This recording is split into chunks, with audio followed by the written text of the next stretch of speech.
Alright, here we go. Arshdeep Singh, Diego Guillen, JKW Figs, Jamarian Donaldson, Ivan, Shaki as Life, The Bloodline, and Lord Chavoya, you have all been acknowledged.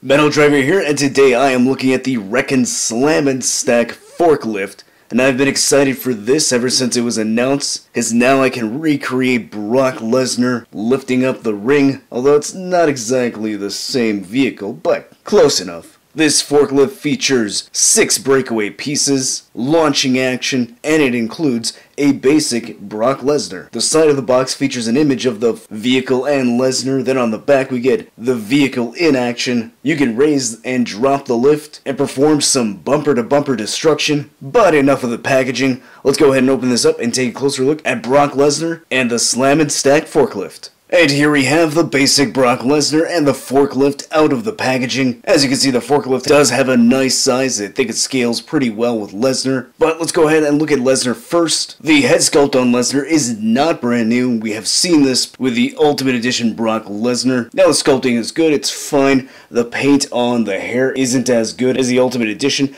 This part right here is shaved on that Ultimate figure, as you can see right here. This one is the screaming head sculpt, and this is actually taller too than the basic figure. But aside from that, the paint apps on the eyes, the beard looks pretty good. Sculpting looks nice. We get the tattoos on the back, which should painted pretty well. Tattoo on the shoulder looks good. Same thing on that one, looks pretty good.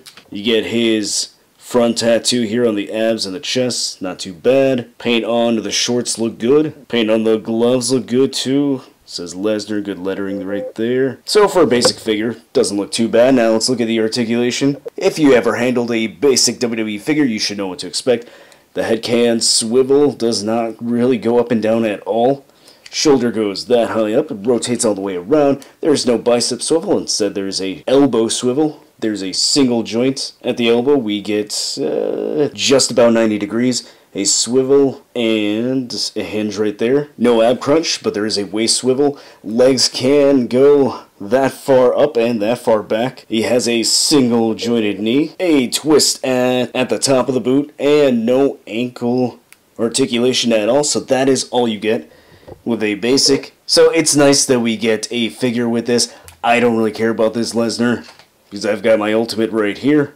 So I'll probably end up just giving this to my son. Now the real thing what we're going to look at here is the forklift. Looking at the forklift, I think it looks pretty nice. Even comes with a little accessory here, a pallet, which you can easily take off and place on the lift. This does have a breakaway feature, so you can slam this on your figures, or you can even recreate the scene where Mankind pinned down the Rock. Now the vehicle itself features some nice detail. I do appreciate how Mattel puts in some good scope work on these Wrekkin Slam vehicles. You see that throughout the body, even on the wheels. Now the only unfortunate thing is that we don't really get paint apps on these things. We just get breakaway parts that feature different colors that are molded in those colors. So we see some black, some blue, some gray, and a lighter gray on the vehicle, which is a good color scheme. But don't expect any additional paint apps. What we get are some decals and stickers that are already on the vehicle. But for what it is, I think it looks nice. The forklift can drop down by lifting the blue tab at the top of the lift, and it drops right down. But you cannot keep it held in place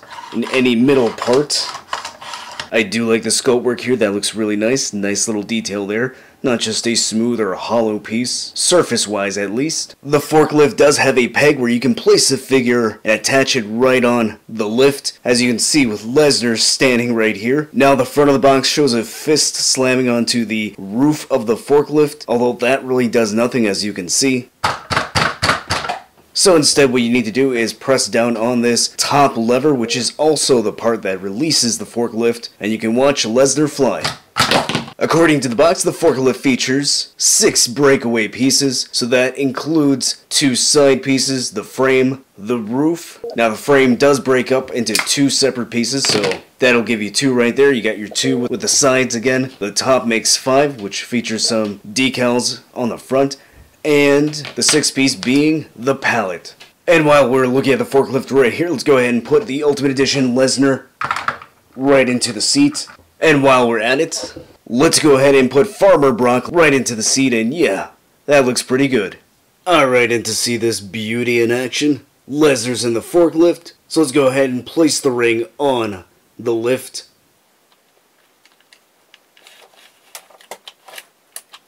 And yeah, the ring is a bit heavy. As you can see, the forklift is kind of tipping over.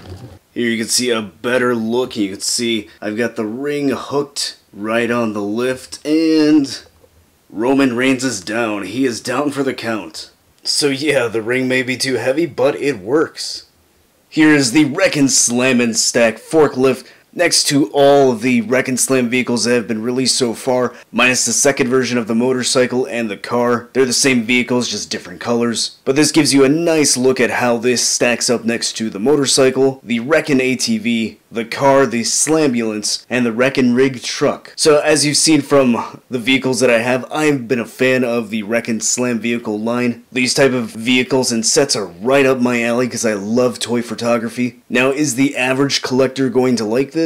I don't think they're going to really care, because let's be honest, these are not intended for collectors. They're more geared towards a younger audience. So I think it's safe to say that kids are going to love these. I know when I was a kid, I loved playing with vehicles and putting my action figures in vehicles. But as far as the average collector who just displays their figures on shelves, I don't think this is something that's going to really be geared for that. Unless you want to do an elaborate setup like this or something silly on your shelf. Otherwise, I'm sure collectors are going to pass up on this. They're not going to care. But if you are into toy photography like myself, then yes, this is an awesome vehicle to have. Definitely great for recreating backstage scenes. Or if you're not into wrestling photography and you like things like Marvel Legends, NECA, McFarlane toys, this goes great with those lines. As you can see, the Marvel Legends Spider-Man sits pretty well in this, and even the McFarlane's Batman figure. So if you don't have a Batmobile for that, you can use this if you want. So I'm happy with this vehicle. I can't wait for Mattel to release more in the line. Hopefully we do get more, but in the meantime, hit that like button, subscribe, check out my latest WWE wrestling figure reviews, and I'll see you next time.